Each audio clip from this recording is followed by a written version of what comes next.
Bonjour mes chers amis, comment ça va? Aujourd'hui nous continuons la Bible, nous avons Bible 14. Dieu dit encore à Abraham, Sarai, ta femme, tu ne l'appelleras plus du nom de Sarai. Désormais, son nom est Sarah, c'est-à-dire princesse. Je la bénirai, d'elle aussi je te donnerai un fils. Oui, je la bénirai. Elle sera à l'origine des nations. D'elle proviendront les rois de plusieurs peuples. Abraham tomba face contre terre. Il se mit à rire, car il se disait, un homme de 100 ans, va-t-il avoir un fils? Et Sarah, va-t-elle enfanter à 90 ans? Et il dit à Dieu, accorde-moi seulement qu'Ismaël vive sous ton regard. Mais Dieu reprit, oui vraiment, ta femme Sarah va t'enfanter un fils. Tu lui donneras le nom d'Isaac. J'établirai mon alliance avec lui, comme une alliance éternelle, avec sa descendance après lui. Au sujet d'Ismaël, je t'ai bien entendu. Je le bénis, je le ferai fructifier et se multiplier à l'infini. Il engendrera 12 princes, et je ferai de lui une grande nation. Quant à mon alliance, c'est avec Isaac que je l'établirai, avec l'enfant que Sarah va te donner l'an prochain à pareille époque. Lorsque Dieu eut fini de parler avec Abraham, il s'éleva loin de lui. Abraham prit son fils Ismaël et tout mâle né dans sa maison ou à qui a pris d'argent, il circoncit la chair de leur prépuce en ce jour même, comme Dieu le lui avait dit. Abraham avait 99 ans qu'on fut circoncise la chair de son prépuce. Et Ismaël avait 13 ans qu'on fut circoncise la chair de son prépuce. En ce jour même, Abraham et son fils Ismaël furent circoncis.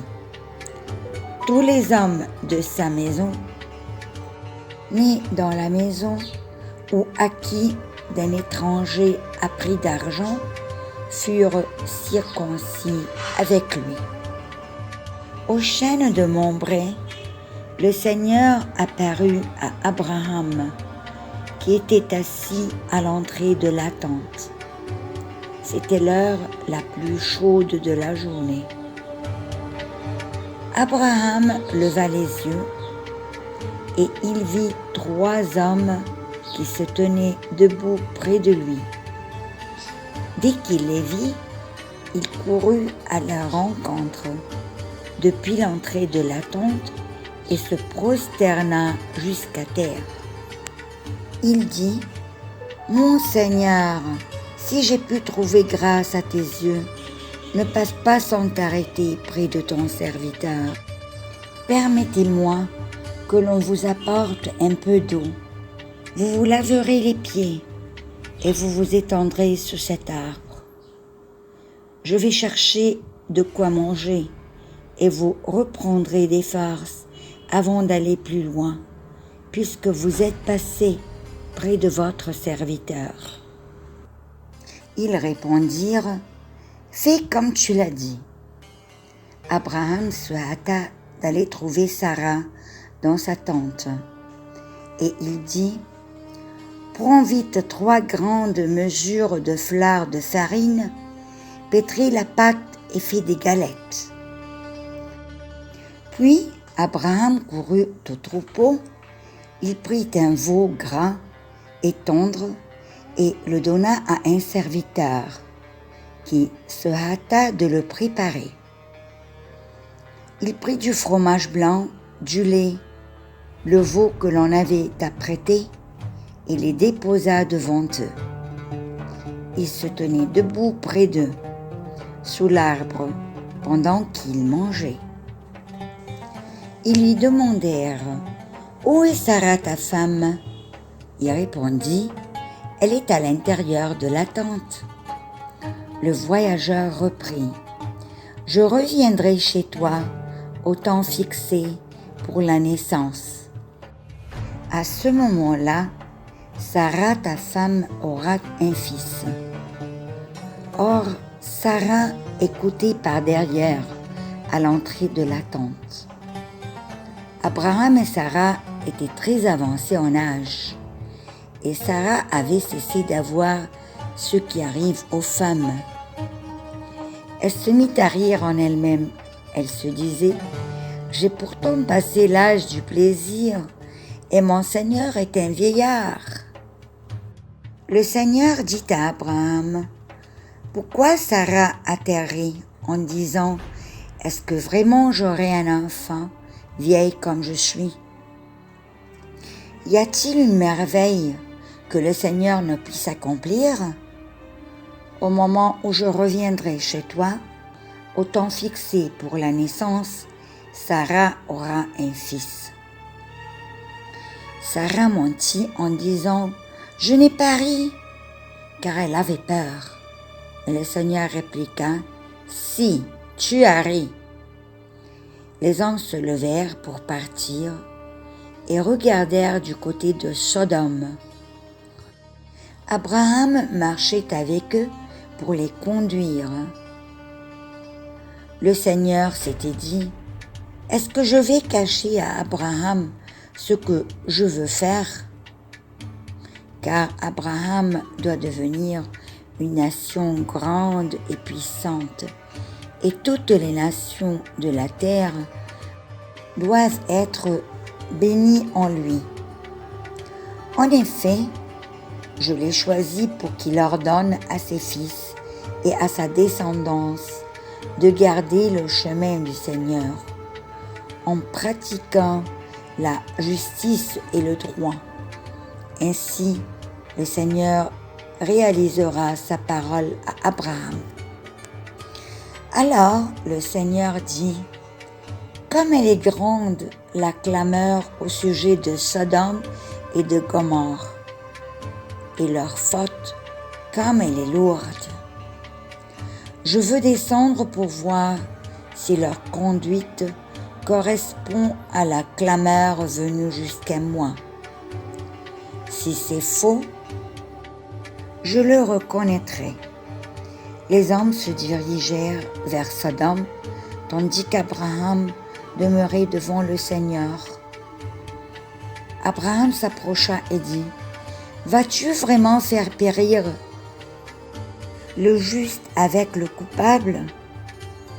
Peut-être y a-t-il 50 justes dans la ville. Vas-tu vraiment les faire périr? Ne pardonneras-tu pas à toute la ville à cause des 50 justes qui s'y trouvent? Loin de toi de faire une chose pareille. Faire mourir le juste avec le coupable. Traiter le juste de la même manière que le coupable. Loin de toi d'agir ainsi. Celui qui juge toute la terre, n'agirait-il pas selon le droit? Le Seigneur déclara « Si je trouve 50 justes dans Sodome, à cause d'eux, je pardonnerai à toute la ville. » Abraham répondit « J'ose encore parler à mon Seigneur, moi qui suis poussière et cendre. Peut-être sur les 50 justes, en manquera-t-il 5. Pour ces 5-là, vas-tu détruire toute la ville? » Il déclara « Non, je ne la détruirai pas si j'en trouve 45. » Abraham insista. « Peut-être s'en trouvera-t-il seulement 40. Le Seigneur déclara, pour 40, je ne le ferai pas. Abraham dit, que mon Seigneur ne se mette pas en colère si j'ose parler encore. Peut-être s'en trouvera-t-il seulement 30. Il déclara, si j'en trouve 30, je ne le ferai pas. Abraham dit alors, j'ose encore parler en mon Seigneur. Peut-être s'en trouvera-t-il seulement 20. Il déclara, pour 20, je ne détruirai pas. Il dit, que mon Seigneur ne se mette pas en colère, je ne parlerai plus qu'une fois. Peut-être s'en trouvera-t-il seulement 10. Et le Seigneur déclara, pour 10, je ne détruirai pas.